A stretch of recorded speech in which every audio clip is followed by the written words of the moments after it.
The overall goal of using engineered microvessels is to replicate the structure and function of vessels in the body to study vascular physiology in normal and diseased states. This method can help answer key questions in the field of vascular biology, such as how different endothelial cells respond to flow, how they influence tissue function, and how vascular diseases initiate and progress over time. The main advantage to this technique is it can be easily modified to mimic different organ systems and disease states. This can be done by changing the cell types, the matrix and media composition, and other variables. Generally, individuals new to this method could struggle before they become aware of common mistakes that can lead to poor vessel quality. Visual demonstration of this method is critical because there are several tricks to successful fabrication during the injection molding and assembly steps.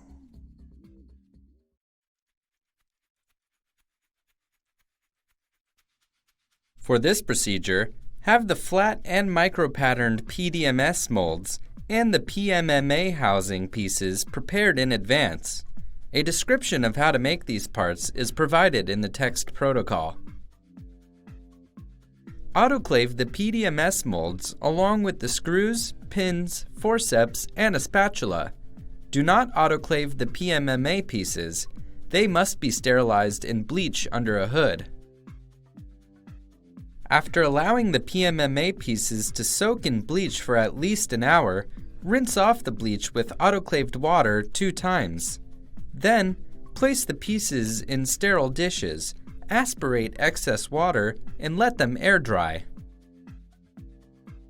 With everything cleaned, start the protocol by treating the inner wells of both the top and bottom PMMA pieces using a hand